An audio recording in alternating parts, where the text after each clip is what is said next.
संसार सिनेमा का, बातें बायोस्कोप की, बायोस्कोप की बातें। Silence, action. आज एक्शन कश्मीर, मेरा मतलब है कश्मीर की बातें। नहीं, फिल्म कश्मीर की कली की बातें। वैसे फिल्म कश्मीर की कली आई तो 1964 में थी, लेकिन न जाने क्यों इस फिल्म को पुरानी फिल्म कहने को दिल नहीं करता। और जिन्होंने इस फिल्म को नहीं भी देखा, इतना तो वो भी मानेंगे कि इस फिल्म का संगीत आज भी नया और ताजा लगता है। फिर भी सच यही है कि ये फिल्म वो फिल्म है जिसने कश्मीर की वादियों को पूरी रंगीनी के साथ सिनेमा के पर्दे पर उतारा। तो आइए कश्मीर की कली की बातें सुने प्रोड्यूसर लोकेंद्र शर्मा से। आलेख शिशिर शर्मा का है और प्रोग्राम को बनाने में सहायक हैं PKA नायर।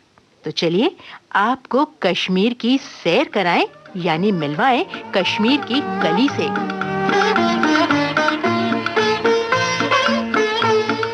इस जमीन पर अगर कहीं बहिश्त है तो यहीं है, यहीं है, यहीं है। कश्मीर को देखकर मुगल बादशाह जहांगीर के मुंह से ये अल्फाज बेवजह नहीं निकले थे। हरियाली से लदी वादियां, बर्फ से ढके पहाड़, चांदी सी चमकती झीलें, नागिन सी लहराती नदियां, गुनगुनाते झरने और आसमान तक ऊंचे उठे हुए चनार के दरख्त। कुदरत के इस नूर को जो भी देखेगा, इसे सिवा बहिश्त के और क्या कहेगा। लेकिन बहिश्त की सैर सबके नसीब में नहीं होती। इसलिए जिनके नसीब में बहिश्त की सैर पर जाना मुमकिन नहीं है, उनके लिए मौजूद हैं हमारी वे फिल्में जो कश्मीर में फिल्माई गईं। कश्मीर की छटा को सिनेमा के पर्दे पर कुदरती रंगों में दर्शकों ने देखा था सन 1964 में, और ये फिल्म थी कश्मीर की कली। किसी न किसी से कभी न कभी कहीं न कहीं दिल लगाना पड़ेगा। किसी न किसी से कभी न कभी कहीं न कहीं दिल लगाना पड़ेगा। कश्मीर की कली कश्मीर में फिल्माई गई रंगीन फिल्म थी। वैसे निर्माता निर्देशक शक्ति सामंत के बैनर शक्ति फिल्म्स की ये पहली रंगीन फिल्म थी। लेकिन हां, भारत में बनी पहली रंगीन फिल्म थी सैरंध्री। पुणे की फिल्म कंपनी प्रभात ने सन 1933 में इसका निर्माण किया था, लेकिन तकनीकी कारणों से यह प्रयोग ज्यादा सफल नहीं हो पाया। इसके बाद सन 1937 में इंपीरियल कंपनी की फिल्म किसान कन्या के साथ भी कुछ ऐसा ही हुआ। लेकिन फिल्म कश्मीर की कली ऐसे दौर में बनी जब हिंदी सिनेमा पूरी तरह रंगीन होने की कगार पर था। शक्ति सामंत की पहचान तब तक अपराध फिल्मों के निर्माता के रूप में होती थी, लेकिन प्रेम कथा पर बनी कश्मीर की कली ने उनकी इस पहचान को थोड़ा बदल दिया। तुम तो ऐसे घूर के देख रही हो जैसे कभी देखा नहीं। इतने सारे फूल खरीदने पड़े तो मैं ढूंढते झील के किनारे पहुंचा। वहां तुम्हारी सहेली ने शर्त लगा दी कि जब तक उन सबके फूल नहीं खरीद लूं, तुम्हारा पता नहीं बताएंगी। सच? सच। अब मैं झील के किनारे फूल बेचने गई तो सब लड़कियां मेरा मजाक उड़ाएंगी। तो मत जाओ। आज दिन भर घूमेंगे। सुनो, यहाँ बहुत सी चीजें देखने लायक है। तो जाओ ना। अकेले? कश्मीर की कली नाम की एक फिल्म सन 1946 में भी बनी थी। इसके नायक थे मास्टर विट्ठल। लेकिन शक्ति सामंत ने जो कश्मीर की कली बनाई, उसके नायक थे शम्मी कपूर। नायिका के लिए शक्ति सामंत की तलाश एक बांग्ला पत्रिका में छपे चित्र से पूरी हुई। दोस्तों, केवल 16 बरस की उम्र में फिल्म कश्मीर की कली से हिंदी सिनेमा में कदम रखने वाली शर्मिला टैगोर उस समय बांग्ला फिल्मों का एक जाना माना नाम थी। गुरुदेव रवींद्रनाथ टैगोर के परिवार से आई शर्मिला ने 1959 में बनी सत्यजीत रे की बंगला फिल्म अपूर्व संसार से अभिनय के मैदान में कदम रखा था। फिल्म कश्मीर की कली में शम्मी कपूर और शर्मिला टैगोर के अलावा अन्य कलाकार थे अनूप कुमार, धूमल, नजीर हुसैन, मदनपुरी, पद्मा देवी, मृदुला, वीर सखूजा, टुनटुन और खलनायक के रोल में थे प्राण। और मेरे सपनों की रानी आज सुबह सुबह कैसे वापस आ गई? फूल बेचने नहीं गई? तुमसे मतलब? जवाब नहीं। गुस्सा करती है तो और भी खूबसूरत नजर आती है। बेशरम। सच को जाऊं, शताले शताले हमारा भी समय आएगा। फिल्म निर्माण के दौरान संगीतकार के नाम की चर्चा चली तो शम्मी कपूर ने अपने पसंदीदा संगीतकार शंकर जयकिशन का नाम सुझाया, लेकिन ओपी नैयर शक्ति सामंत की फिल्म हावड़ा ब्रिज और जाली नोट में संगीत दे चुके थे। और वैसे भी शम्मी कपूर के पसंदीदा संगीतकार भले ही शंकर जयकिशन रहे हों, लेकिन उन्हें डांसिंग स्टार की पहचान तो फिल्म तुमसा नहीं देखा से ओपी नैयर के संगीत ने ही दी थी। इसके अलावा ओपी नैयर तब तक शम्मी कपूर की महबूबा, मिस कोका कोला, हम सब चोर हैं, मुजरिम और बसंत जैसी फिल्मों में भी संगीत दे चुके थे। फिल्म बसंत में तो आशा और रफी ने सबसे ज्यादा 11 दो गाने गाए थे और ये एक रिकॉर्ड है। बहरहाल फिल्म कश्मीर की कली में ओपी नैयर ने संगीतकार एस.एच. बिहारी के लिखे गीतों को इतनी खूबसूरत धुनों में बांधा कि सुनकर आज भी दिल थिरकने लगता है। ओ माना के जान जहां लाखों में तुम एक हो, हमारी निगाहों की भी कुछ तो मगर दाद दो, कुछ तो मगर दाद दो।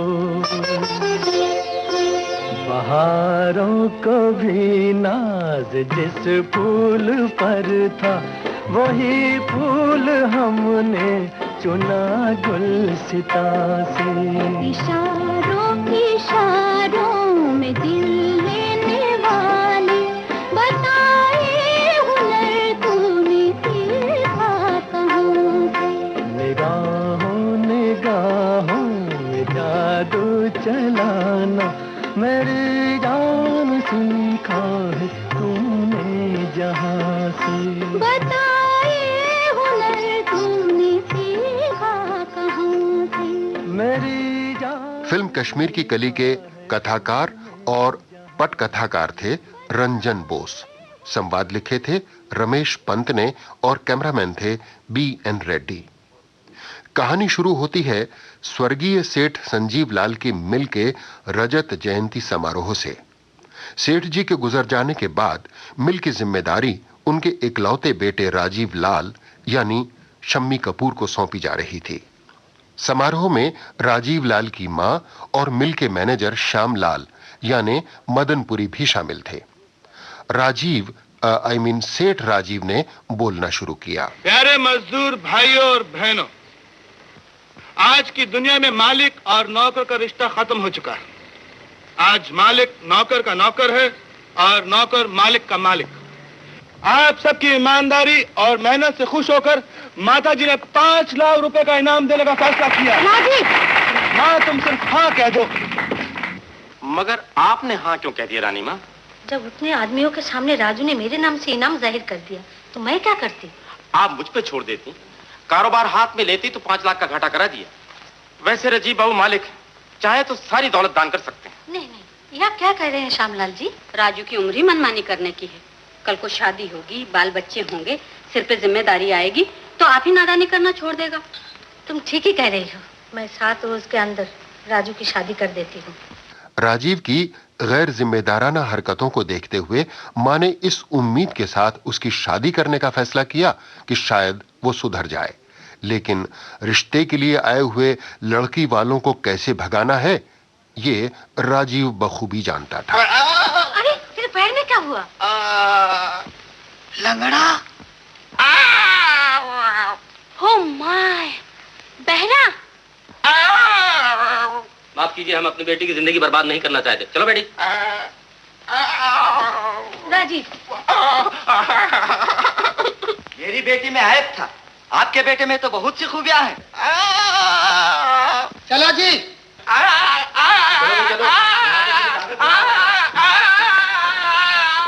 लड़की और उसके घर वाले डर कर चले गए तो माँ ने राजीव की खबर ली। बदतमीजी का मतलब क्या है? माँ, जब तुम जानती हो कि मैं शादी करना नहीं क्या चाहता। तू शादी नहीं करेगा?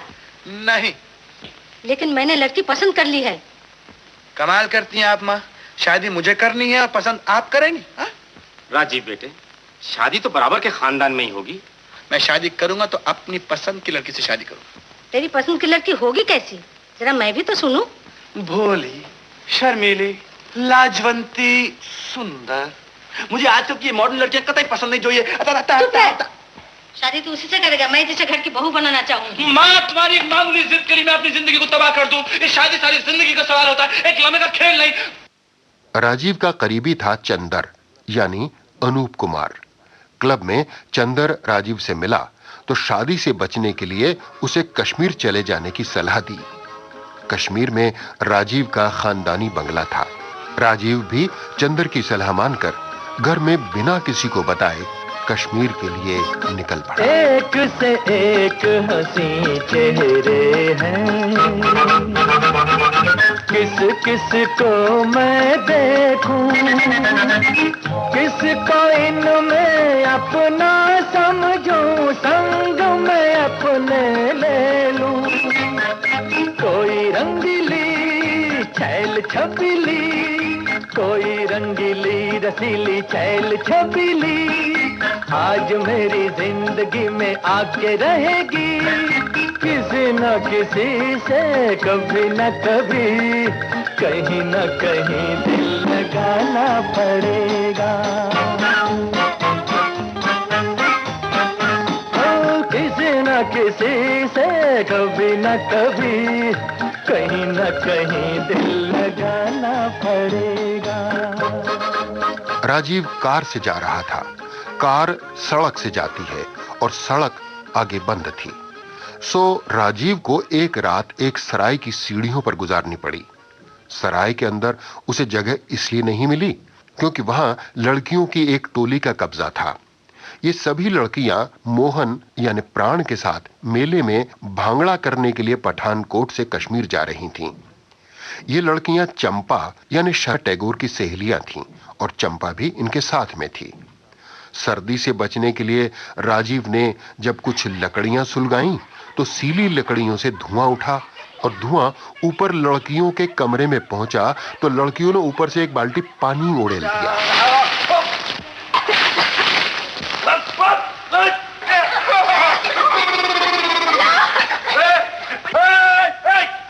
ये क्या बदतमीजी है? पानी क्यों डाला? गलती हो गई, हमने सोचा था आग लगी है। पहले देख तो लिया होता। देखते कहाँ से, आँख में तो धुआं भर गया था, तुमने आग क्यों लगाई? क्या हुआ? एक लड़की ने ऊपर से पानी डाल दिया। और नहीं तो क्या ऊपर से फूल बरसाती? जरूर इसने कोई शरारत की होगी। तो मैंने तो इसे शरीफ आदमी समझ कर जगा दी थी। तुम खड़े हो, मैं चुपचाप आग जलाकर सोने की तैयारी कर रहा था, समझे? हमें क्या मालूम था, हमने धुआं देखकर सोचा आग लग गई। हाँ, अब तो ठंडी हो गई। चलो चलो, सबकी सब चुपके से सो जाओ, चलो। कश्मीर में राजीव के पुश्तैनी बंगले की देखभाल भोलाराम की जिम्मे थी और भोलाराम उस बंगले को होटल में बदल चुका था। कहानी का यह टुकड़ा हॉलीवुड की एक पुरानी फिल्म कम सितंबर से उधार लिया गया है। बहरहाल राजीव को भोलाराम की यह हरकत अच्छी नहीं लगी कि उसने बंगले को होटल बना दिया। भोलाराम, सरकार आप हमारे बंगले को होटल किसने बनाया? मैंने सरकार। क्या? बहुत साल से आप लोग यहाँ आए नहीं ना, तो अकेले बंगले में दिल नहीं लगता। वहाँ हमारी बेइज्जती हो गई, सबको बंगले से बाहर निकाल दो। ये कैसे हो सकता है सरकार? मैंने उनसे एडवांस लेकर उनकी रिसीट भी दी है। मैं कुछ नहीं जानता, शाम तक बंगले से सब बाहर होने चाहिए, तब तक मैं कहीं और रहता हूँ। आप तो यहाँ ठहर नहीं सकते सरकार। क्या मतलब? रानी माँ का टेलीग्राम आया है कि आप यहाँ आए होंगे तो आपको फौरन वापस भेज दिया जाए। और तुमने क्या जवाब दिया? अभी तक दिया नहीं, मगर अभी दूंगा। भोलाराम, किसी को मालूम नहीं होना चाहिए कि मैं यहाँ आया हूँ। लेकिन सरकार, रानी माँ के टेलीग्राम का जवाब तो देना होगा। लिख दो कि मैं यहाँ नहीं हूँ। जैसी आपकी मर्जी, लेकिन उन लड़कियों का क्या होगा? उनको तो मैं नहीं निकाल सकता। ठीक है, उनको रहने दो, मैं कहीं हाउस बोट में ठहर जाऊंगा। कैसी बातें करते हैं सरकार? ये होटल लेक व्यू आप ही का है, ऊपर वाला कमरा मैं आपके लिए खाली करा देता हूँ।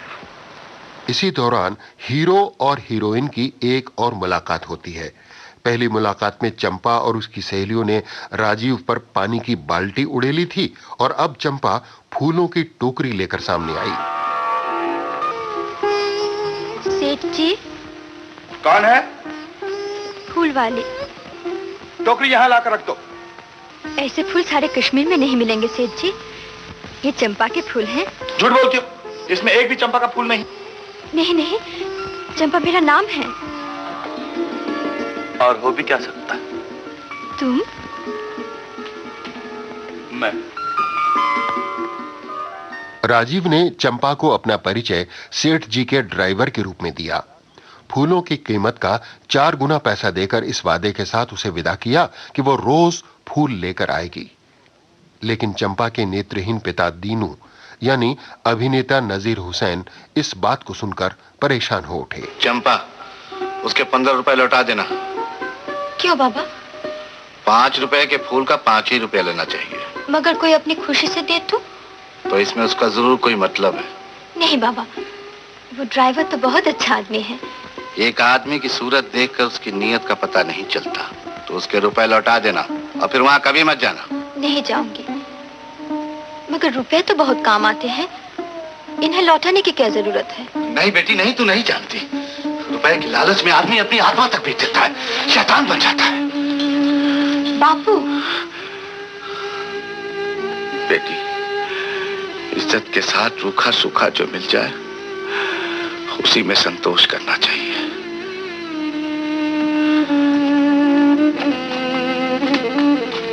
फिल्म कश्मीर की कली एक हल्की फुल्की प्रेम कहानी है। इसमें शम्मी कपूर अपने चिर परिचित मस्ती और बेफिक्री वाले अंदाज में नजर आते हैं।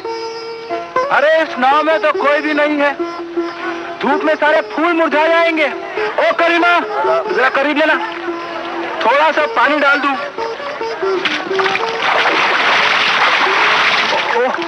तुम, मैंने सुना कि नाव में कोई भी नहीं है। चुप रहो, सारे कपड़े भिगो दिए। अरे उस रात को तुमने मुझे ठंडे पानी से नहला दिया, मैं तो नाराज नहीं हुआ था। तो आज उस बात का बदला लेने के लिए आए हो? नहीं तो, मैं तो सिर्फ इतना पूछने आया हूँ कि तुमने रुपए क्यों लौटा दी। क्यों? बोलो बोलो बोलो। जो एक जवान लड़की को 5 की चीज के 20 रुपया देता है वो खराब आदमी होता है। अच्छा, किसने कहा? मेरे बाबा ने। और तुमने यकीन कर लिया?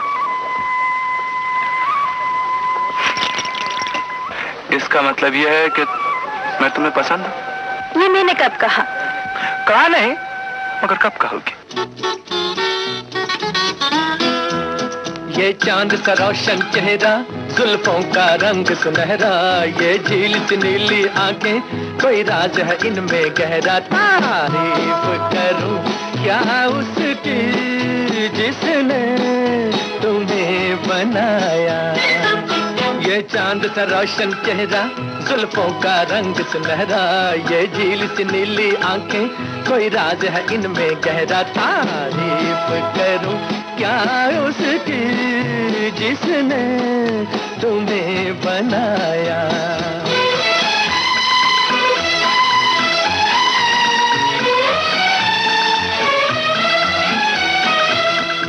एक चीज कयामत भी है, लोगों से सुना करते थे, तुम्हें देख के मैंने माना, वो ठीक कहा करते थे, वो ठीक कहा करते थे।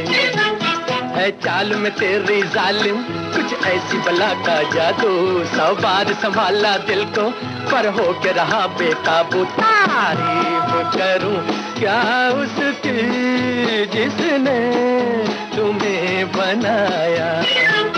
ये चांद सा रोशन चेहरा, जुल्फों का रंग सुनहरा, ये झील सी नीली आंखें, कोई राज है इनमें गहरा। तारीफ करूं क्या उसकी जिसने तुम्हें बनाया। ये गीत शम्मी कपूर की विशेषता यानी लटकों झटकों की बहुत अच्छी मिसाल है। बताने की जरूरत नहीं दोस्तों कि इस विशेषता ने आने वाली कलाकार पीढ़ी को कितना प्रभावित किया। प्राण उन दिनों खलनाई की चोला धारण किए हुए थे और इस कहानी में भी वो इसी रूप में मौजूद हैं। लेकिन जैसा कि होता है हीरो हीरोइन विलन की चिंता नहीं करते। कितनी खूबसूरत वादी है। तभी तो सोच रहा हूँ कि यहाँ आते ही दिल किसी से प्यार करने के लिए क्यों मचलता है।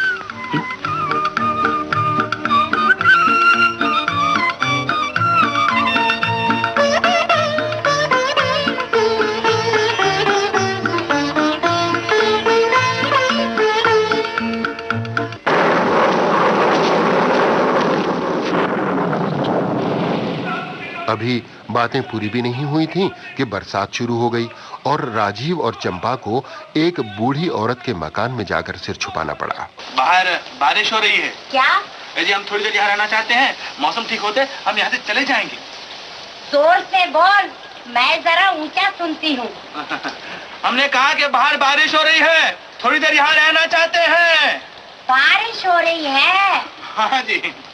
तेरी औरत है, आदमी है कि घन चक्कर? वो गीले कपड़े पहने खड़ी कांप रही है, तुम मुंह देखता है। सर्दी लग गई तो अकड़ जाएगी। चल बेटी मेरे साथ, ले बदल ले कपड़े। चंपा, तुम इन कपड़ों में बहुत सुंदर लग रही हो। चुप रहो। तुम बहुत अच्छी लगती हो मुझे। चुप रहो। अरे सर्दी कम होगी लेकिन तुम्हारा गुस्सा कम नहीं हुआ। गुस्सा तो इतना आ रहा है कि तुम्हारा मुंह भी ना देखो। क्यों? वो तुम्हारी नानी न जाने क्या क्या बक गई और तुम उसकी हाँ में हाँ मिलाते रहे। भगवान उनको 100 साल जिंदा रखे। हम उनसे आशीर्वाद लेंगे जब हमारी शादी हो जाएगी। क्या? जब हम दोनों की शादी की। शर्म नहीं आती तुम्हें? इसमें शर्म की क्या बात है? दुनिया में हर आदमी शादी करता है, बाल बच्चे होते हैं। मगर तुमसे शादी करेगा कौन? अरे कोई भी करेगा, तुम क्यों नाराज होती हो? वैसे तुम भी मुझे बहुत अच्छी लगती हो, बहुत अच्छी लगती हो। ओ मेरे दिल को तुम भाग गए, मेरी क्या थी इसमें खता? मुझे जिसने तड़पा दिया, यही थी वो जालिम अदा, यही थी वो जालिम अदा। ये रांझा की बातें, ये मजनू के किस्से अलग तो नहीं है मेरी दास्तां से। इशारों इशारों में दिल लेने वाले, बताए हुनर तूने सीखा कहाँ से?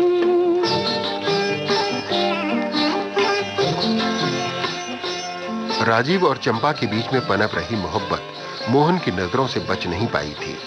जाहिर है वो बौखला गया और चंपा से पहले ही चंपा के घर पहुंच गया। कहां से आ रही हो? फूल बेचकर। ये फूलों के साथ साथ दिल कब से बेचना शुरू कर दिया है? छोड़ो मेरा हाथ। मैंने तो सिर्फ हाथ ही पकड़ा है और उस मोटर वाले के साथ तो सारा दिन गुजार कर आ रही है। छोड़ता है कि नहीं? बाबा, बाबा। क्या बात है बेटी? क्या बात है? बात यह है बाबा कि चंपा के कदम अब बहकने लगे। कौन? मोहन?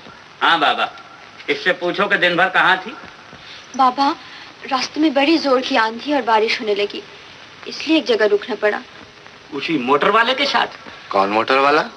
एक भला आदमी मिल गया था बाबा, उसी ने मेरी जान बचाई, वरना आज मैं जिंदा लौट के नहीं आती। अगर मैं आंखों से अंधा न होता तो तुझे कभी घर से बाहर जाने न देता। अभी भी कुछ नहीं बिगड़ा। अगर अपनी इज्जत का ख्याल है तो इसका घर से निकलना बंद कर दो। क्या मतलब? मतलब यह है कि चंपा बच्ची नहीं रही, तुम्हारे अंधेपन का फायदा उठा रही। मोहन, खबरदार जो चंपा के बारे में कुछ कहा। मुझे अपनी बेटी पर पूरा भरोसा है। अपनी बेटी पर? ये सवाल नहीं, एक राज था। क्या जानते हो चंपा के बारे में? यही कि चंपा तुम्हारी बेटी नहीं। तुम्हें कैसे मालूम? बाप का भी शुबा नहीं रहता। देखो मोहन, चंपा को कभी न मालूम हो कि मैं उसका बाप नहीं हूं। तो उससे कह देना कि वो कल से कहीं नहीं जाएगी, और अगर जाएगी तो सिर्फ मेरे साथ। हम समझ गए ना? उधर मेले की तैयारियां जोरों पर थीं। मोहन की धमकी से घबराए हुए बाबा ने चंपा को इस शर्त पर मेले में जाने की अनुमति दी कि वो सिर्फ मोहन के साथ जाएगी। यहां शम्मी कपूर की उछल कूद वाली छवि के मुताबिक बेहद मजेदार सिचुएशन बुनी गई है। मोहन के ट्रक में चंपा उसके साथ बैठी है और पिछले हिस्से में भांगड़ा पार्टी की लड़कियां हैं।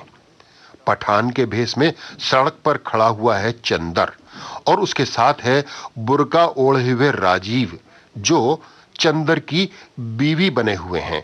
खुश रहो, परवरदिगार सलामत रखे। कुर्बान बिलबदन बानू, तुम इधर बैठो, हम तुम्हारे लिए जगह बनाता है। खुशी, हम तुम्हारी बीवी के साथ कैसे बैठेगा? मैं इनकी बीवी नहीं हूँ। होने वाली है। ओ बच्ची, तुम गैर मर्द के साथ बैठता है? तुम जाओ, जाकर जनाना में हमारे बीवी के पास बैठो, हम इसके साथ बैठेगा। उतरो, उतरो। चंदर के आग्रह पर मोहन उसे और उसकी बुर्का नशी बीवी को मेले तक ले जाने के लिए तैयार हो गया। अब चंदर मोहन के साथ आगे और बुर्का ओढ़े हुए राजीव चंपा और लड़कियों के साथ पिछले हिस्से में। बेगम साहिबा, यहाँ तो सब लड़कियाँ हैं, हमसे पर्दा क्या? हम तो सूरत देखे बिना नहीं रहेंगे। अरे मेरी मनहू, सूरत देख के क्या करोगी तुम लोग? यहाँ तो तुम सब एक से एक बढ़कर खूबसूरत हो। अच्छा ये बताइए, हम में सबसे ज्यादा खूबसूरत कौन है? अरे सबसे ज्यादा खूबसूरत, जरा देखने तो दो। अरे मैं बारी जाऊं, अरे मैं कुर्बान जाऊं, अरे चांद का टुकड़ा तो यही है। सुभान अल्लाह है, हंसी चेहरा है, सुभान अल्लाह हंसी चेहरा, ये मस्ताना अदाएं, खुदा महफूज रखे हर बला से, हर बला से। तुम्हें देखा है तो दिल बोला है, तुम्हें देखा तो दिल बोला कि तुमको दूं दुआएं, खुदा महफूज रखे हर बला से, हर बला से।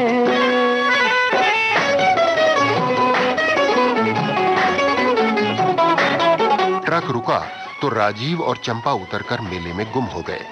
उधर पठान का रूप धरे हुए चंदर की पोल भी खुल गई, क्योंकि मियां ने अपनी शेखी बघारने के चक्कर में नकली दाढ़ी नोचकर खुद ही अपने हाथ में ले ली। बहरहाल कहानी के किरदार के एतबार से पहले हुई धमा चौकड़ी और फिर हुआ भांगड़ा। जब से दिल में तेरी तस्वीर बनी है, यूं लगता है जैसे तकदीर बनी है।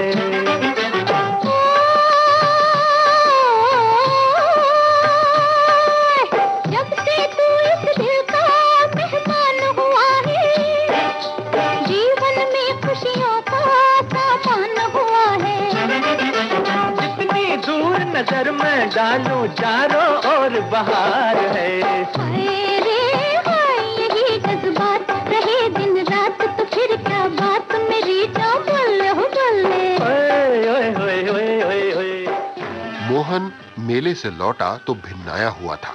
उसने अपना सारा गुस्सा एक बार फिर बाबा के सामने उतारा।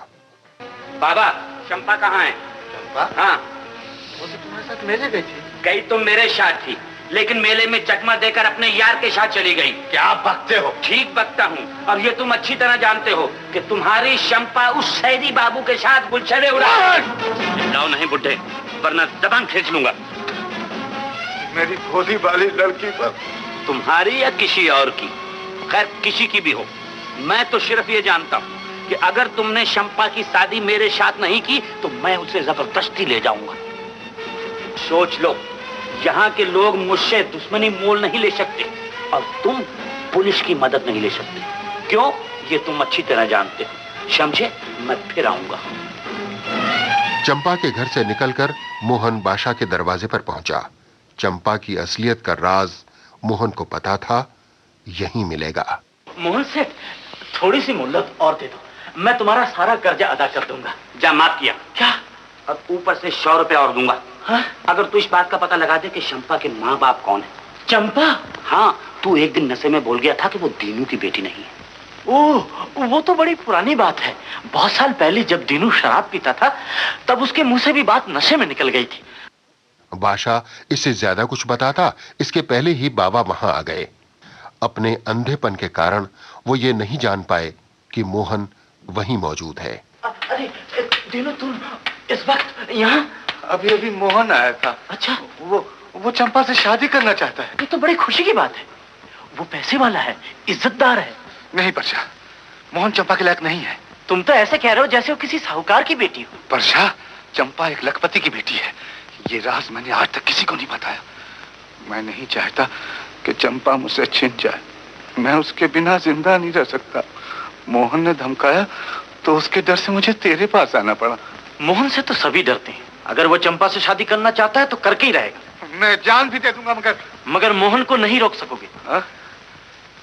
परशा, वादा कर, अगर मुझे कुछ हो गया तो तू चंपा को उसके घर वालों तक पहुंचा देगा ना? मगर कहाँ?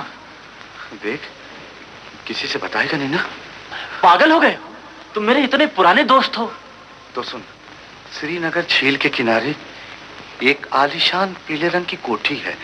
मेरा मतलब है 20 साल पहले थी। हाँ हाँ, अब भी वहाँ है। मैं वहीं से चंपा को उठा कर लाया था। चुरा कर? हाँ, वो दिल्ली के बहुत बड़े सेठ की लड़की है। मेरी बहन करुणा वहाँ काम करती है। मगर उस सेठ जी का नाम क्या? सेठ का नाम है। इस कमरे में कोई और है क्या? है? कोई नहीं। जरूर कोई किसी आदमी इस कमरे में। तुम्हें वहम हो गया दिनू, यहाँ कोई नहीं। और बैठो।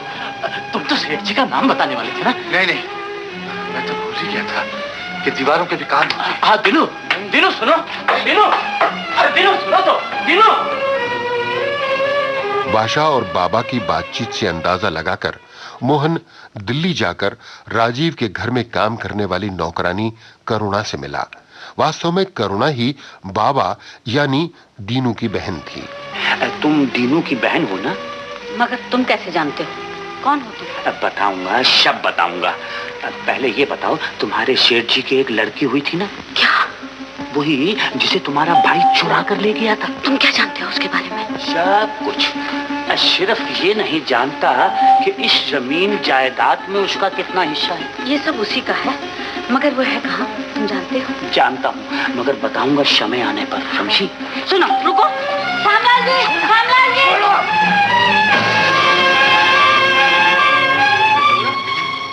करुणा, क्या हुआ करुणा? वो रानी बिटिया के बारे में। क्या कह रहा था रानी बिटिया के बारे में? शायद वो जिंदा है। जिंदा है? रानी बिटिया जिंदा है, ये रहस्य की एक नई करवट थी। लेकिन कहानी के इस रंग से बेखबर राजीव और चंपा का प्यार बहुत आगे बढ़ चुका था।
बहुत बढ़ गई है। तुम चाहते क्या हो?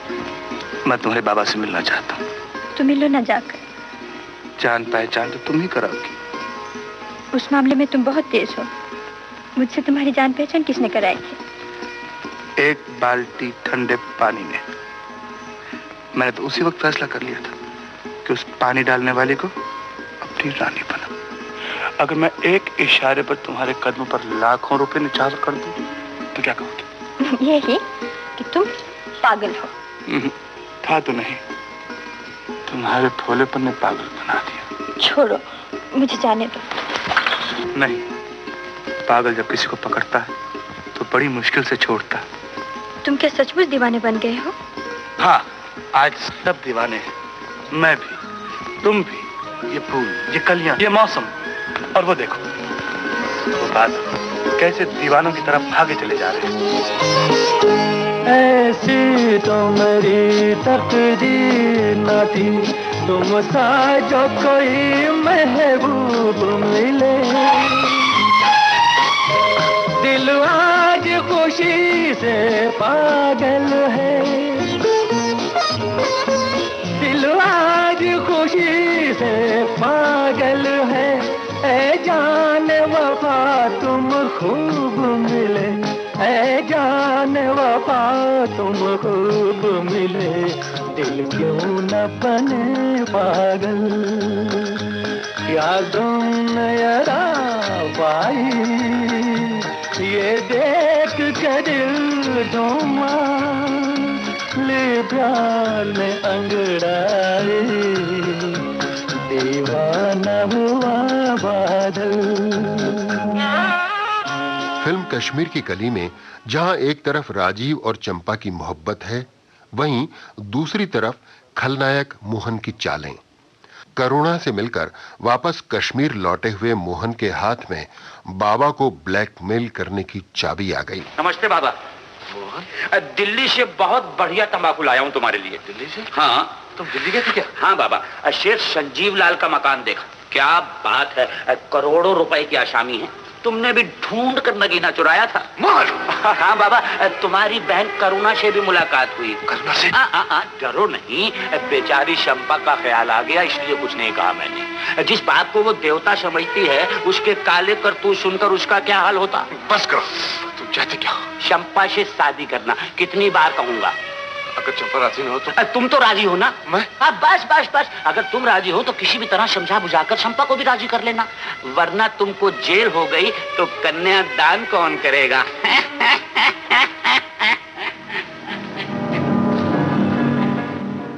अगर गौर किया जाए तो मोहन का चरित्र हिंदी फिल्मों के परंपरागत खलनायक से थोड़ा हटकर है।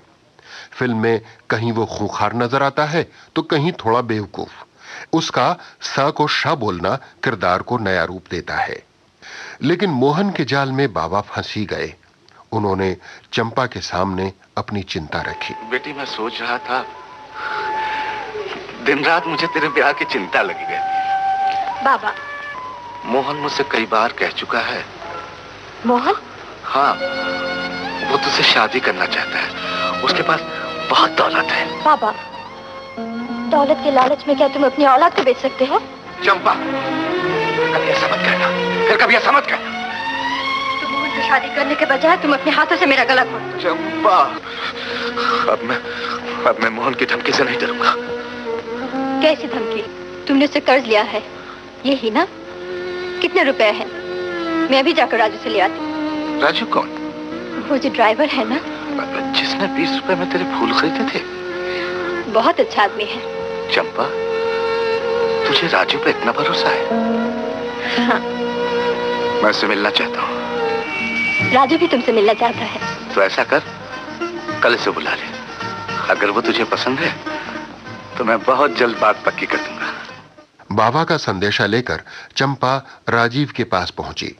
अब तक तो वो यही जानती थी कि राजीव उसी के रुतबे का है, एक ड्राइवर है।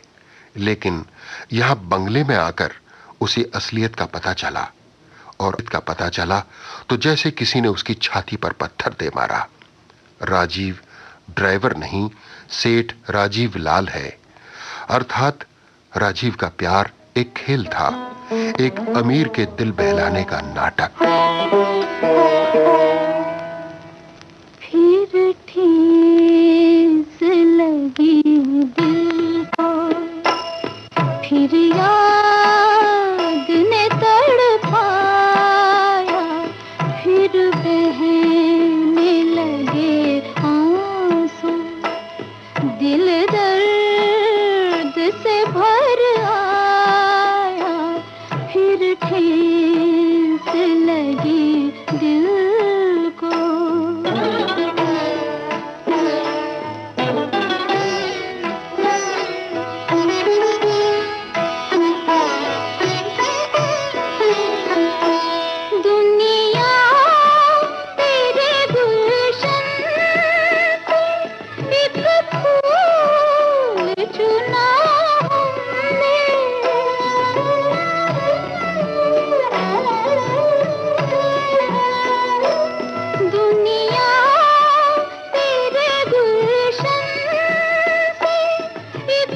जब से मोहन दिल्ली आकर करुणा से मिला था, करुणा बीमार हो गई थी। ऐसा लगता था कि उसका वक्त आ गया है। आखिरी वक्त में करुणा राजीव से मिलना चाहती थी। रानी मां ने यह खबर राजीव को दी और राजीव दिल्ली पहुंचा। यहां उजागर हुआ एक और रहस्य।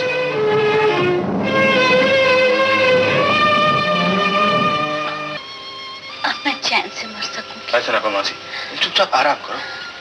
राजू, मुझे बोलने दे। तो रानी माँ का बेटा नहीं।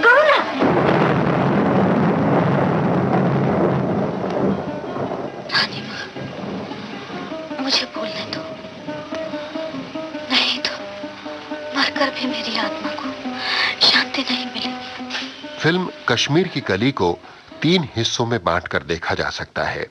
पहला हिस्सा है राजीव की बेपरवाह जिंदगी का, जिसमें वो ऊट पटांग हरकतें करके दर्शकों का दिल बहलाता है। दूसरा हिस्सा है वो जिसमें राजीव चंपा के प्यार में पागल नजर आता है। और फिल्म का तीसरा हिस्सा थोड़ी गंभीरता लिए हुए है, जब करुणा के खोले हुए राज को सुनकर राजीव भीतर तक हिल जाता है और एक फ्लैशबैक के जरिए उसे पता चलता है कि राजीव बाबा यानी दीनू का बेटा है। होता है। मुझे भूख लगी।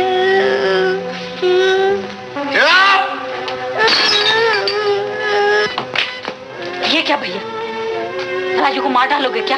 हाँ, जब देखो तब खाना मांगता है। शर्म नहीं आती तुम्हें? शराब में पैसा उड़ा सकते हो, लेकिन अपने बच्चे को खाना नहीं दे सकते। मुझे बेटा नहीं चाहिए। शराब के लिए मैं इसे बेच भी सकता हूँ। कितने में? क्या? रानी माँ आजकल यहाँ आई हुई है, मैं इसे उनके पास ले जाऊंगी। अगर उन्हें पसंद आ गया तो इस बेचारे की जिंदगी बन जाएगी। ले जाओ, ले जाओ। अपने शराबी भाई की हरकतों से परेशान करुणा ने राजीव को निसंतान रानी मां को सौंप दिया। राजीव रानी मां के आंचल तले सुख और चैन से पलने लगा। तो इस घर में पलने लगा और तीनों ने कुछ ही दिन में सारे रुपए शराब में उड़ा दिए और वो फिर रुपए मांगने आया।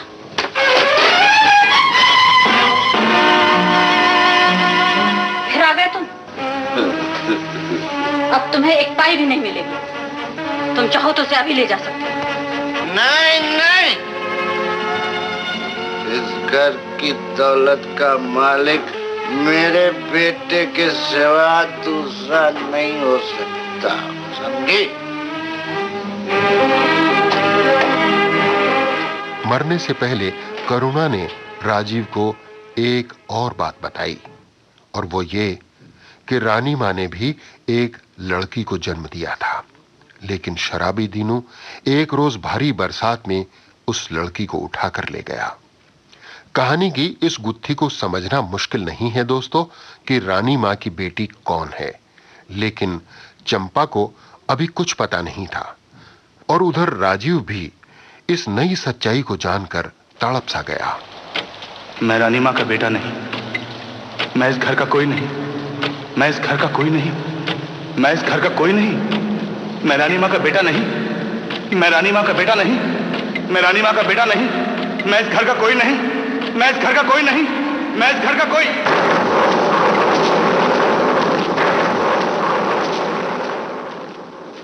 लुटा जो मुसाफिर दिल के सफर में, है जन्नत ये दुनिया उसकी नजर में। लुटा जो मुसाफिर दिल के सफर में, है जन्नत ये दुनिया उसकी नजर में। उसी ने है लूटा मजा जिंदगी का, मोहब्बत में जो गया हो किसी का। राजीव घर छोड़कर जाने लगा तो रानी माँ भी उसके साथ साथ कश्मीर चली आईं। यहाँ आकर राजीव ने जगह जगह अपने प्यार को, चंपा को तलाश किया। वो मिली तो जरूर, लेकिन एक अजनबी की तरह। फूल चाहिए सेठ जी? सिर्फ 5 रुपए की टोकरी है। 5 रुपए आपके लिए क्या चीज है सेठ जी? ले लीजिए ना। चंपा, उस रोज मुझे तुमसे कुछ कहने का मौका नहीं मिला। कहने की जरूरत भी क्या है? लड़कियों की जिंदगी से खेलना, प्यार का नाटक करना, ये तो आप जैसे बड़े लोगों की आदत होती है सेठ जी। चंपा, मैं सेठ नहीं हूँ, बड़ा मामूली आदमी हूँ। मैं तुम्हारी गलतफहमी दूर करना चाहता हूँ। एक बार धोखा देकर मन नहीं भरा, जो फिर आ गए। दोस्तों, आपको भले ही पता चल चुका हो कि रानी माँ की बेटी कौन है, लेकिन कहानी का हीरो राजीव अभी तक इस बात से नावाकिफ था। वो दिन भर रानी माँ की बेटी को ढूंढता रहा और शाम को निराश वापस लौटा तो। छोटे सरकार, आप रानी माँ की बेटी को ढूंढने के लिए गए थे? क्यों? तुम क्या जानते हो उसके बारे में? मैं तो कुछ नहीं जानता, लेकिन एक दिन मोहन ही आया था। मोहन कौन? वो जंगलों का ठेकेदार? हाँ, मैं समझा वो नशे में बात करता होगा। क्या कर रहा था वो? यही कि रानी माँ की बेटी को अच्छी तरह से जानता है। वो कैसे जानता है?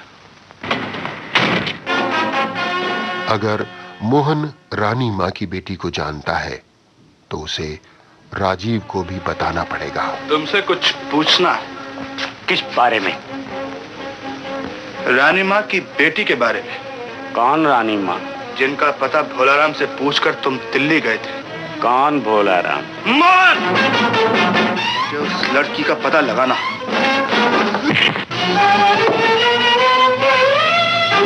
बता दो ना मोहन सेठ, बता दो।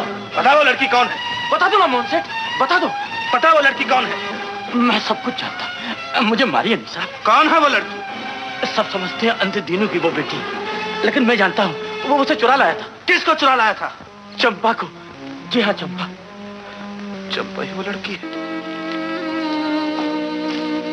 राजीव को एक और झटका लगा, लेकिन वो संभला और चंपा के घर पहुंचा। चंपा, तुम क्यों आए? मैं तुम्हारे बाबा से मिलना चाहता हूँ। बाबा घर में नहीं है, तुम यहाँ से चले जाओ। फिर तुम्हें मेरे साथ चलना होगा और इस वक्त चलना होगा। नहीं, पहले धोखा दिया, अब मुझे बदनाम करना चाहते हो?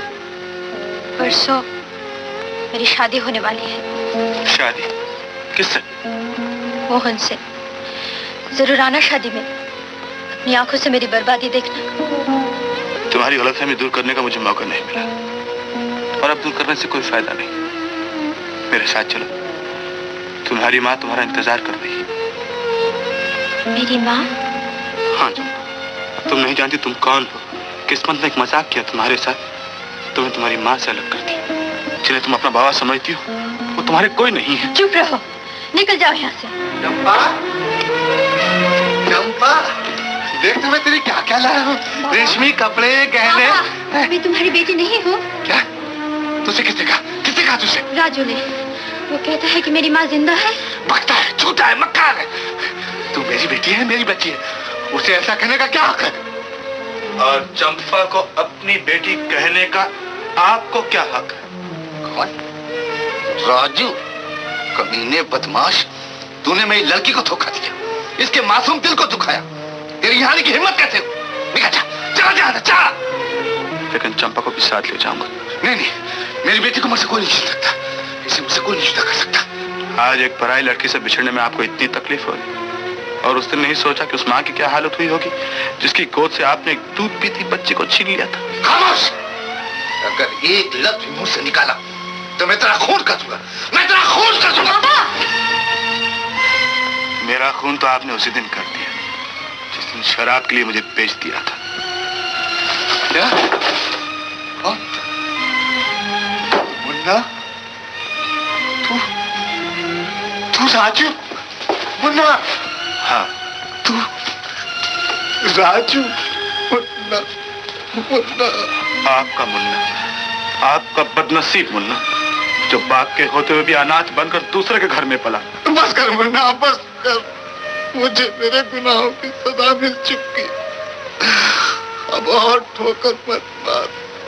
मैं जानता तुझे बेटा कहने का मुझे कोई अधिकार नहीं। बाप का हक तो उसी दिन खो बैठा जिस दिन अपने बेटे के साथ अपने जमीन को बेच डाला। पश्चाताप और आंसुओं से भीगे हुए दीनू ने माना कि वो चंपा को मार डालने के इरादे से लेकर भागा था, लेकिन भारी बरसात में अचानक फिसल गया और गिरकर आंखें खो बैठा। भगवान ने मेरी आंखें छीन ली और मुझे बहुत बड़े पाप से बचा लिया। आंखों से अंधा और लाचार होने के बाद मुझे अपना कहने वाला कोई नहीं था। मैंने तुझे अपना लिया। तू ही मेरी आंखों की रोशनी और दिल का सहारा बन गई। नहीं, मैं और कुछ नहीं सुनना चाहती। जो भी हो, जैसे भी हो, मेरे बाबा हो। मैं और किसी को नहीं जानती। रानी माँ मेरे साथ यहाँ आई है। यहाँ? हाँ, बाहर गाड़ी में बैठी। मैं उन्हें लेकर आता हूँ। नहीं नहीं नहीं नहीं नहीं, मैं रानी माँ को अपना मुंह नहीं दिखा सकता। जब तक आप चंपा को रानी माँ के हाथों में सौंप कर उनसे माफी नहीं मांगेंगे, मैं दुनिया को मुंह नहीं दिखा सकूंगा। मैं अभी लेकर आता हूँ। अंततः राजीव ने बिछड़ी हुई बेटी को उसकी मां के सामने लाकर खड़ा किया। ये चंपा है रानी माँ, तुम्हारी बेटी। मेरी बेटी? हाँ, चंपा, ये तुम्हारी माँ। माँ? मेरी बेटी? माँ? माँ मेरी बेटी? माँ मेरी बेटी? मेरी मां बेटी के मिलन की इस घड़ी पर जैसे गाज गिर पड़ी। मोहन अपने लठैतों के साथ वहां आ धमका। वो शादी की तैयारियां पूरी करके चंपा को उठा ले जाने के लिए आया था। वाह, यहाँ तो शारे का शारा ही कुनबा मौजूद है। चलो अच्छा हुआ, अब देर किस बात की है शादी में। मोहन! मोहन! आपका होने वाला दामाद चंपा को मंडप में ले जाने आया हूँ। चलो चंपा, चलो। मोहन उठे, शादी से पहले ही माँ बेटी की मुलाकात करा दी। चलो चंपा, शादी इसी समय होगी। चलो इससे मैं शादी करूंगा, कन्यादान तुम करोगी। ले जाओ हम दोनों को मेरे कारखाने में, शादी नहीं होगी। ले जाओ मोहन।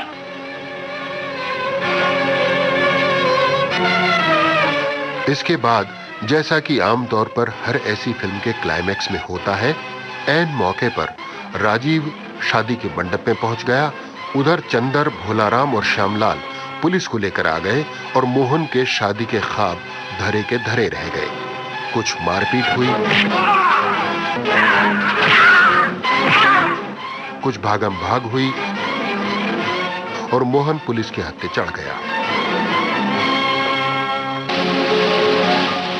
इसके बाद हीरो हीरोइन, बिछड़े हुए परिवारजन और रूठे हुए दिल सब मिल गए। यानी पर्दे पर पिछले दृश्यों का एक गीत फिर उभरा और उस पर दिखाई दी समाप्ति की सूचना।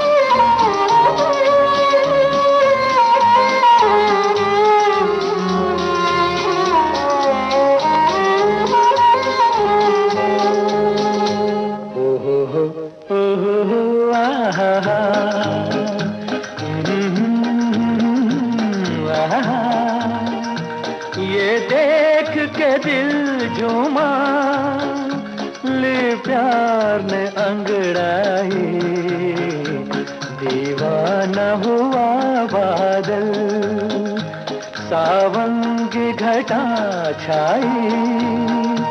ये देख के दिल झूमा, ले प्यार ने अंगड़ाई,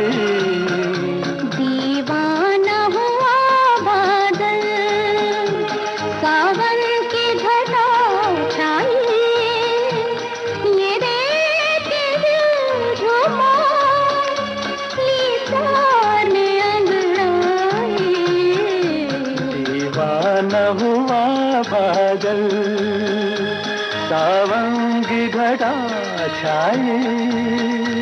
ये देख कर दिल झूमा।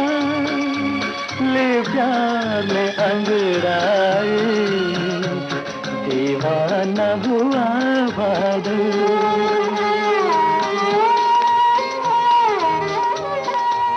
देखा जाए तो कहानी के स्तर पर फिल्म कश्मीर की कली को औसत ही कहा जाएगा। पटकथा और संवाद के स्तर पर भी बहुत ज्यादा उम्मीदें ऐसी कहानी से नहीं की जाती। यही बात कलाकारों के अभिनय पर भी लागू होती है। शम्मी कपूर हमेशा की तरह अपनी चिर परिचित उछलकूद वाली छवि के साथ नजर आए। शर्मिला टैगोर की ये पहली हिंदी फिल्म थी और इसमें उन्होंने अपनी भूमिका को ठीक ठाक ही निभाया। अलबत्ता प्राण का अभिनय अच्छा कहा जाएगा, लेकिन कहीं कहीं वो स को श समय गड़बड़ा गए। बाकी कलाकार भी अपनी भूमिकाओं पर बिना कोई छाप छोड़े उन्हें निभा ले गए। इसके बावजूद अपने वक्त की ये सफलतम फिल्म थी।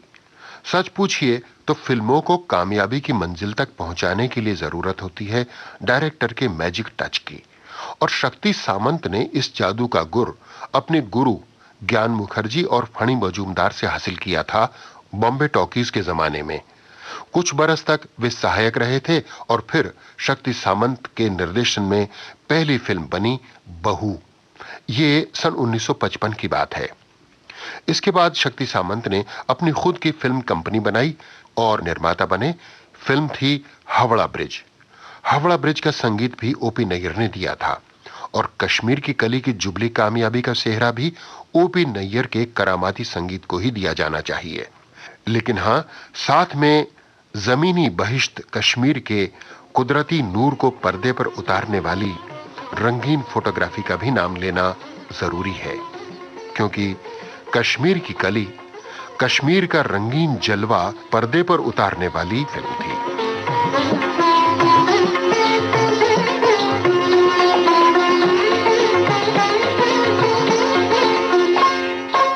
आज बाइस्कोप की बातें हुई फिल्म कश्मीर की कली को लेकर।